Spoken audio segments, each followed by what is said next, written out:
aqui trazendo a mensagem, né? Minha primeira vez aqui na comunidade, né? Minha estreia, né? A estreia da minha vez. Então, assim, para mim é uma novidade aqui essa pegar bidirecional, né? Temos plateia aqui em 2 ângulos, né?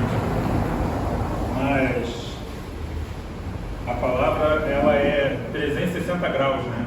Ela, tanto para quem está aqui dentro, como quem está lá fora, para quem está em cima, se puder ouvir também, a palavra é para todos. Amém?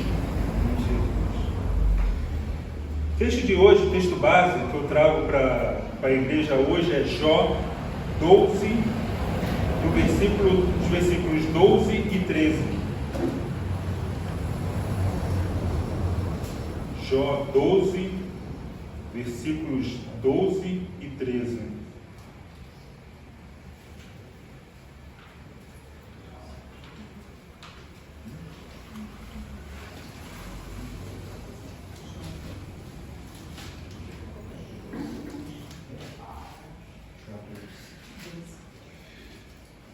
Eu vou ler e a igreja pode acompanhar.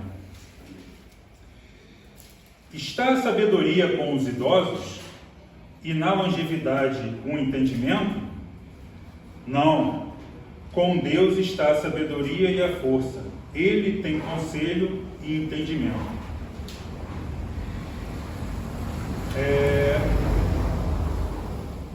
Quando a gente... O tema hoje que eu queria trazer é sabedoria, mas não é uma sabedoria comum, é a sabedoria de Deus.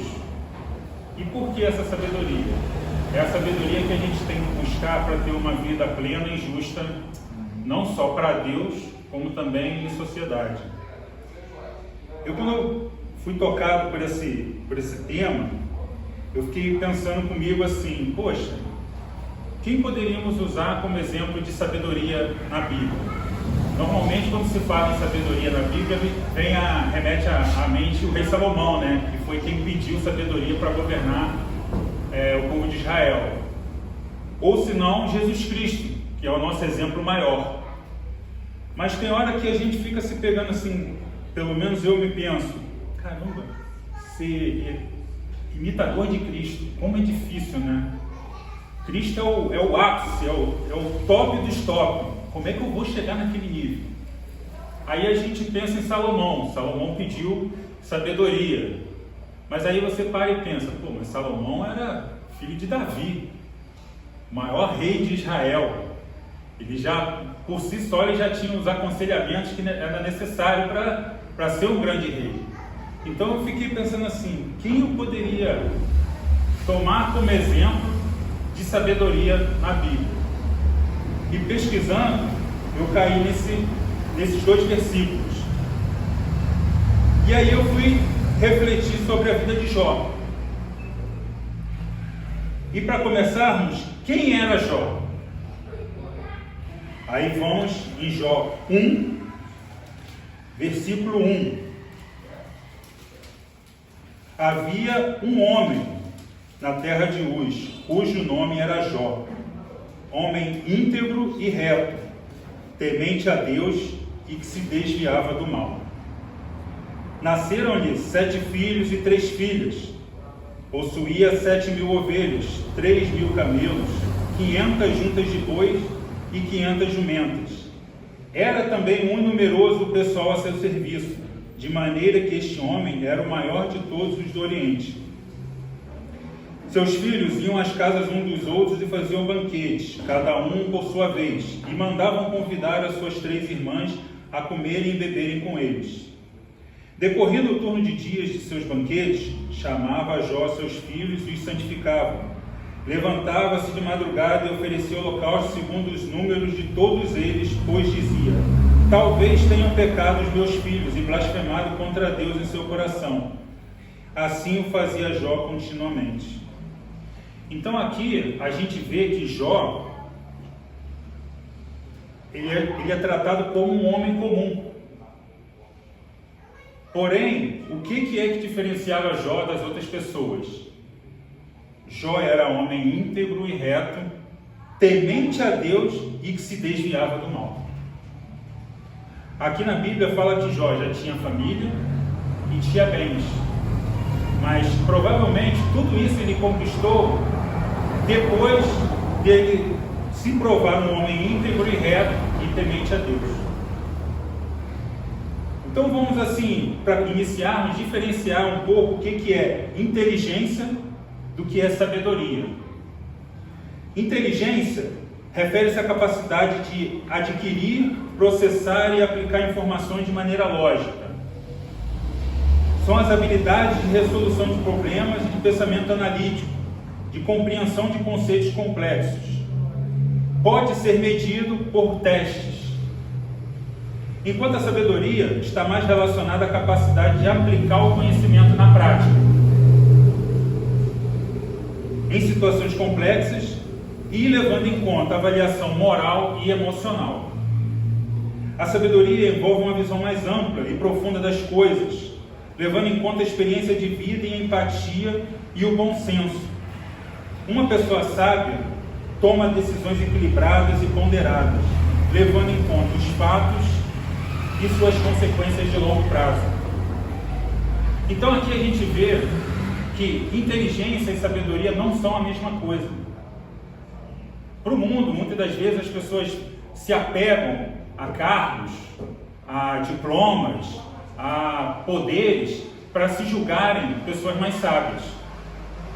E aqui nós vemos através de Jó que a sabedoria não está no fato de você ser uma pessoa idosa e também não está no fato de termos títulos, termos diploma, de sermos mestre. A verdadeira sabedoria está em temermos a Deus e seguirmos os seus conselhos.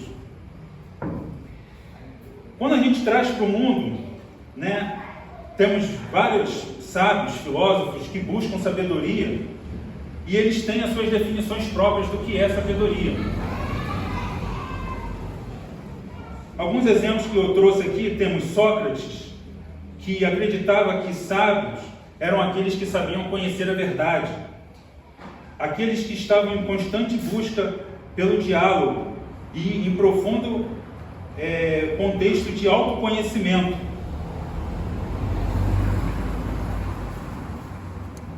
Quando vamos para Aristóteles, por exemplo, era outro filósofo grego, ele dizia que o conhecimento estava na busca da vida cotidiana.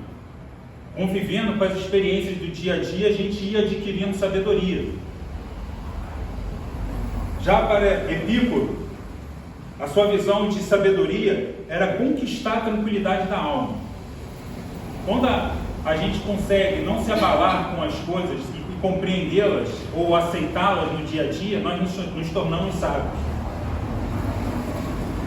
Sêneca, também outro filósofo grego, dizia que a sabedoria estava no controle das emoções.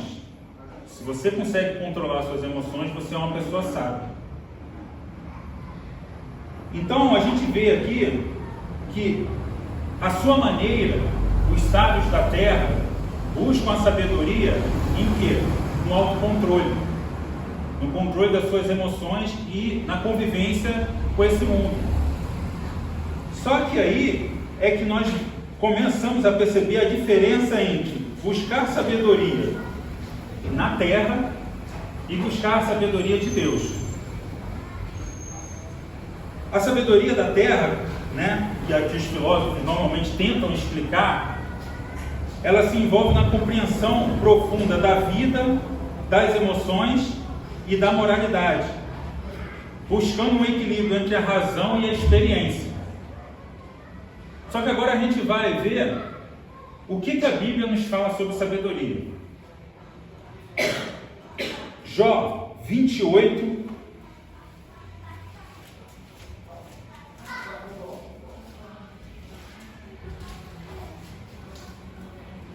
iniciando no versículo 12.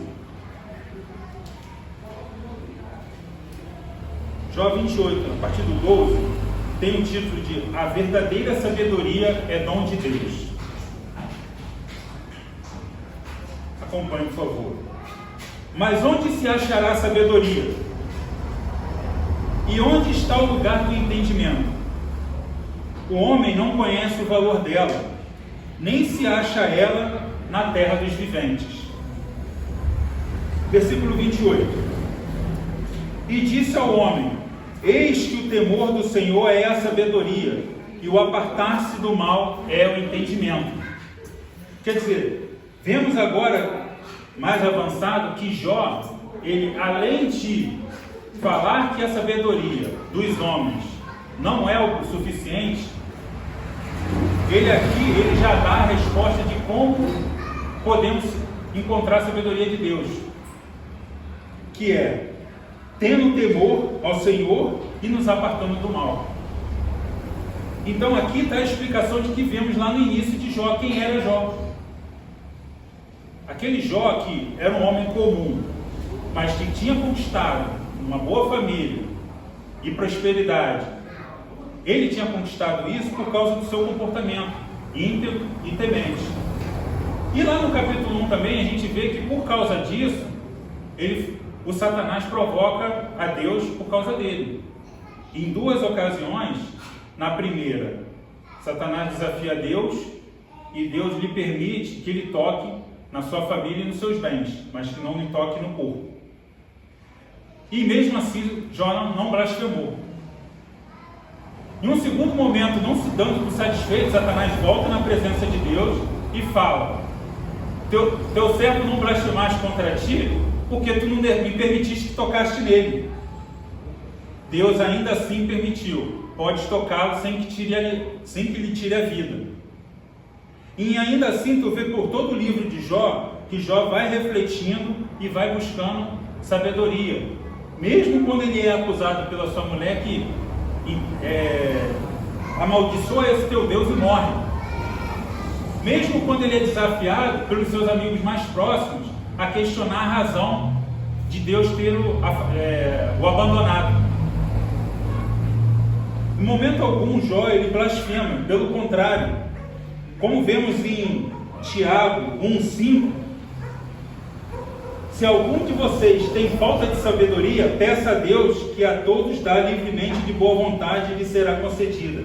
Nesse livro de Jó a gente vê esse exemplo. Jó está o tempo todo conversando com Deus, tentando compreender o porquê ele passava por aquilo, mas em momento algum ele blasfemou pelo que ele estava passando. Ele sempre estava buscando compreender: Pai, fui eu que errei? Será que eu cometi algum erro? Tu vê que o tempo todo Jó, ele se questiona, mas ele não culpa a Deus nem a qualquer outra pessoa pelo que ele faz. Ele sempre vem buscando o quê? Sabedoria, aconselhamento com Deus. Então a gente entende que o temor do Senhor é o princípio da sabedoria. E o conhecimento de Deus é o entendimento. Assim, a gente vê que quanto mais procuramos compreender Deus, conversamos com Ele através da oração, lemos a Sua palavra e Ele fala conosco, mais próximos estamos da sabedoria que é a sabedoria de Deus. Às vezes a gente quer resolver assim, quer uma coisa de uma maneira complexa, acha que a gente só vai encontrar sabedoria se tiver um milagre, ou se Deus me tocar de uma maneira grandiosa, transformadora. E muitas das vezes Deus age em nossas vidas de maneira simples. A sabedoria ela não vem como um raio que bate na cabeça da gente, né?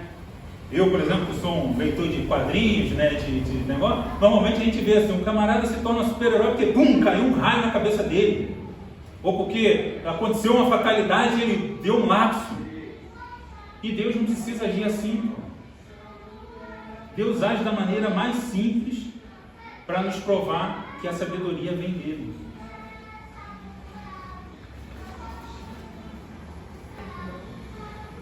E não poderíamos falar em sabedoria sem também falar um pouco sobre a insensatez, que é o contrário da sabedoria. Provérbios 12, 15. O caminho do insensato parece-lhe justo, mas o sábio dá ouvidos a conselhos. O que vemos aqui nesse versículo? O insensato, ele acha que ele já tem todo o conhecimento necessário. Já o sábio é aquele que ouve conselhos. Por que isso? Porque o insensato, ele acha que por ele estar num determinado patamar, ele não precisa mais de aprender nada. Ele já é o dono do conhecimento. E ele se esquece que o conhecimento ele é vasto. A gente pode ter uma dominância sobre determinado assunto, né, sobre determinada área. Por exemplo, eu não vou conversar com o Jardim sobre pedreiro, sendo que ele é o profissional. Eu não vou conversar com o outro sobre um outro determinado assunto, sendo que ele é o profissional. Então, aonde que existe sabedoria e eu querer bater? Não, mas eu sei que é assim. Rapaz, a gente tem que ser humilde. A gente tem que procurar conselho. E qual o conselho maior? O conselho maior é o conselho de Deus. Vemos também no Novo Testamento exemplos de busca pela sabedoria. Tiago 3, versículo 17. Mas a sabedoria que vem do alto é, antes de tudo, pura, depois pacífica, bondosa, compreensiva, cheia de misericórdia e bons frutos, imparcial e sincera. Aqui em Tiago nós vemos que Deus mostra que a sabedoria dele não vem para afrontar as outras pessoas, para humilhar as outras pessoas. Ela não vem para provarmos que somos melhor do que ninguém. Pelo contrário, a sabedoria de Deus ela serve para sermos misericordiosos, bondosos, compreensivos em meio às circunstâncias. E com isso, nós entendemos que a verdadeira sabedoria não é simplesmente a capacidade de aprendermos coisas novas só aqui na Terra, mas ela tem relação com a obediência à vontade de Deus e a busca constante de viver segundo os seus princípios, que é como vemos lá no início de Jó. É buscar ser íntegro, buscar ser temente a Deus, buscar afastar-nos do mal. Com isso, nós vemos agora em Jó 42,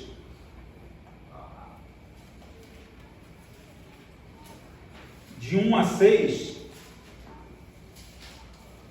a confissão de Jó.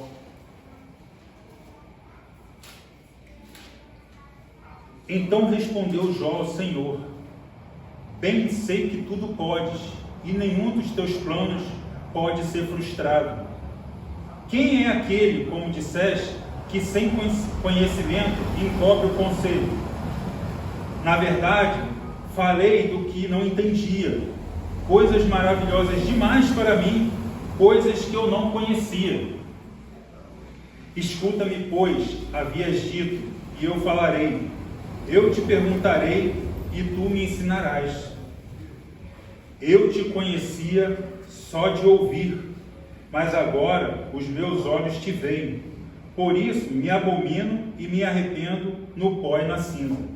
Quer dizer, vemos aqui no final do livro de Jó, que mesmo Jó, sendo íntegro e temente a Deus, ele foi humilde o suficiente ainda de entender que a sabedoria de Deus ainda era grande e que ele ainda tinha muito ainda a aprender com a sabedoria de Deus. E mais para o final ainda vemos que em Deus, em reconhecimento a esse comportamento de Jó, Deus ainda dobra o estado último de Jó. Deus ainda abençoa ainda ele em dobro. Mas por causa de quê? Por causa justamente desse temor de Jó a Deus. Então, a mensagem que eu queria deixar aqui é que quando buscarmos sabedoria, antes de buscarmos a sabedoria que vem do mundo, antes de buscarmos a sabedoria que vem dos títulos, dos cargos, que a gente procure a sabedoria que vem de Deus. Deus nos ensinou que quando precisarmos conversar com Ele, que nós oramos. Quando precisarmos de ouvir a Sua palavra, que a gente sente, leia, Ele vai agir. Então que a gente tenha sempre em mente isso. E para finalizar, eu queria também deixar um alerta, que está em Colossenses 2,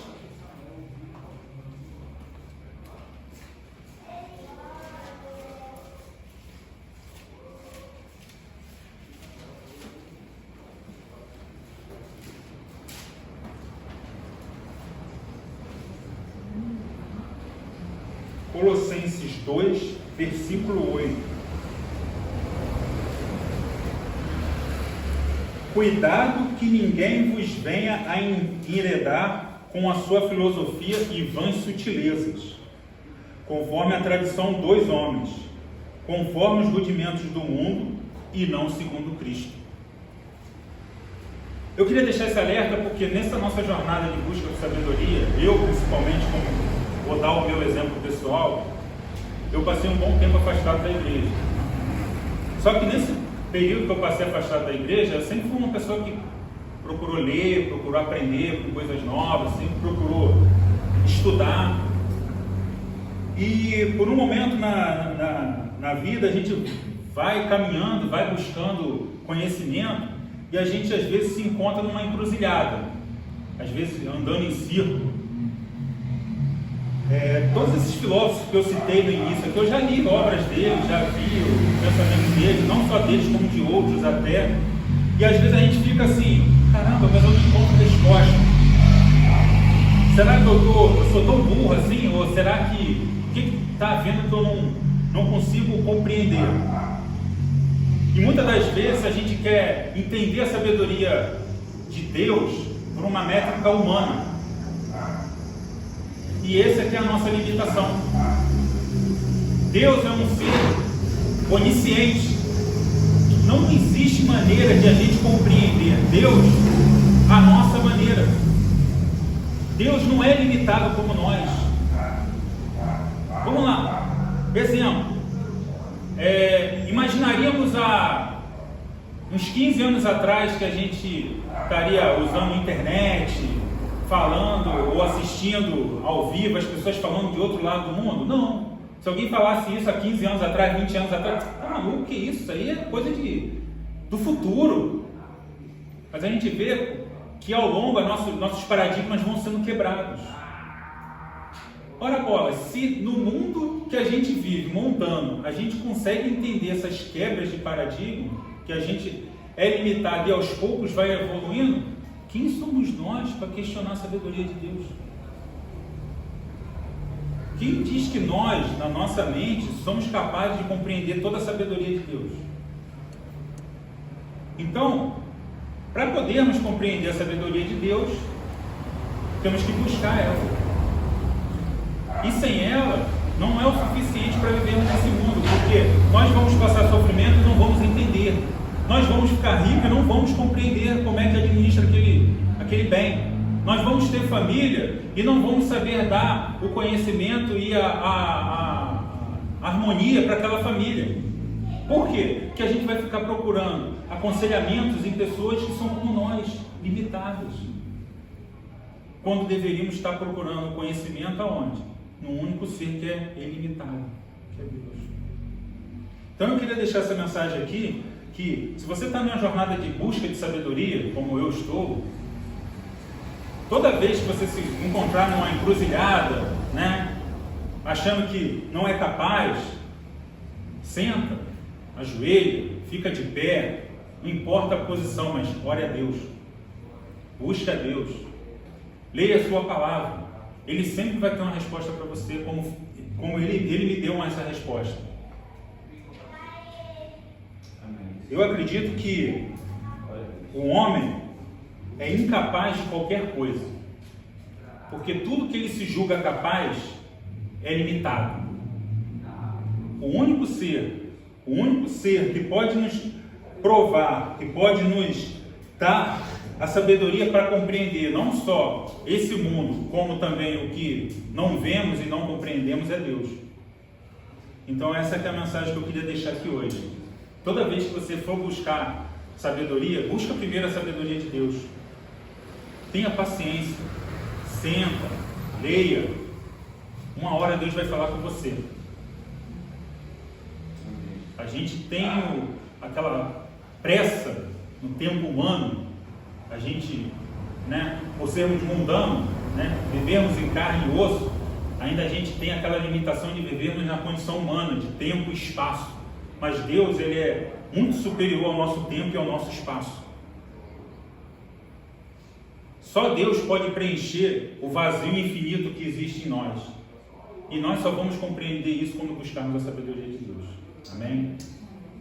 Essa é a palavra de Deus. Glória a Deus.